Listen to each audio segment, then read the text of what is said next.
बिस्मिल्लाहिर्रहमानिर्रहीम। एक बच्चे की पैदाश किसी भी शादीशुदा जोड़े के लिए एक खूबसूरत लम्हा होता है।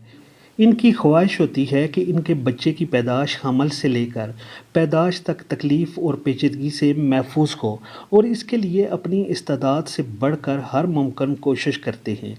आजकल डॉक्टर माँ बाप की इस कमज़ोरी का फ़ायदा उठाते हुए नॉर्मल डिलीवरी के बजाय सी सेक्शन के ज़रिए डिलीवरी करवाने का मशवरा देते हैं।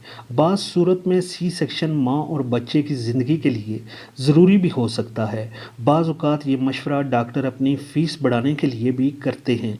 लेकिन हम आपको एक ऐसा मुजर्रब नुस्खा बताएंगे जो कि बग़ैर ऑपरेशन के भी हो सकता है। वो अमल 11 दिन कर लें और ऑपरेशन से जान छुड़ा लें। माशरा में औरत को एक ख़ास मुकाम हासिल है। मादा परस्ती के इस दौर में औरतें कई मसाइल से दोचार हैं, जिनमें सरफ़हरिस्त ज़चगी के वक्त ऑपरेशन करवाना है। आज के दौर में ऑपरेशन से डिलीवरी करवाना एक फ़ैशन बन चुका है, लेकिन कुछ लोग ऐसे भी होते हैं जो ऑपरेशन तो दूर की बात मेडिसिन के पैसे भी नहीं दे सकते। एक तहकीक के मुताबिक औरतें गैर ज़रूरी तौर पर ऑपरेशन करवा अगर आपका पहला बच्चा सी सेक्शन से हुआ तो ये बात ज़हनी तौर पर बिठा लें, आपके अगले बच्चे की पैदाश भी सी सेक्शन से होगी। रूम में ज्यूरी सीजर नामी शहंशाह गुजरा है। वलादत के वक्त उसकी वालदा माजदा दर्द से निडाल हुई जा रही थी कि वलादत का रास्ता तंग होने के बायस पैदाश में मुश्किलात दिखाई दे रही थी। लिहाजा उस वक्त के तबीबों ने फ़ैसला किया कि पेट चेक करके बच्चे की पैदाश कर ली जाए। सो उन्होंने पेट चेक करके यूरी सीजर्स की पैदाश करवाई। यूँ इस ऑपरेशन का नाम सीसेरियन पड़ गया। इसके लिए ये वजीफ़ा करें या कहारो 1100 बार और अव्वल व आखिर दरूद इब्राहिमी 11 बार, और ये अमल 11 रोज़ के लिए करें। इंशाअल्लाह बच्चे की पैदाश नॉर्मल डिलीवरी से हो जाएगी, जो माँ और बच्चे की सेहत के लिए फ़ायदेमंद है। ख़वातीन हमल के दौरान ज़हनी तनाव से दूर रहना चाहिए और खुश रहना बेहद ज़रूरी है।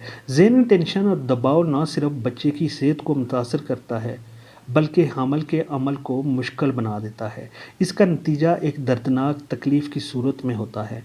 हमल के दौरान खुशगवार लोगों के साथ बैठें। हमल के दौरान मखसूस ग़िज़ाएँ इस्तेमाल करनी चाहिए, मसलन फलों और सब्ज़ियों पर मुश्तमिल ग़िज़ाएँ खाएँ, जो कि एक टानक अमल है। हमल के दौरान दूध मुसलसल इस्तेमाल करना चाहिए, और महीने में एक बार गोश्त खाना भी बेहतर होता है। नॉर्मल ग़िज़ाएँ खाने से जीन्स का साइज़ भी नॉर्मल रहता है, और डिलीवरी के वक्त बच्चे का वज़न 6 से 7 पाउंड होना चाहिए, ताकि ज़चगी के वक्त मुश्किलात पेश ना आएँ। और ये तभी मुमकिन होगा जब ग़िज़ाएँ मुतदिल तरीक़ों से इस्तेमाल की जाएंगी। हमल के आखिरी चंद हफ़्तों की सूरत हाल इस बात का तयन कर देती है कि बच्चा नॉर्मल होगा या ऑपरेशन से होगा। हमल के आखिरी महीने में एक डॉक्टर के अलावा दूसरे डॉक्टरों से चेकअप ज़रूर करवाएँ, ताकि ये ऑपरेशन है या नॉर्मल डिलीवरी, क्योंकि माँ बनना और नई ज़िंदगी को जन्म देना जहाँ ज़िंदगी में बहुत सी तब्दीलियाँ लेकर आता है, वहीं इस बात का मुतकाज़ी होता है कि इस सारे अरसे को नहायत ख्याल और एहतियात के साथ गुजारा जाए, ताकि माँ और आने वाला बच्चा दोनों सेहतमंद रहें।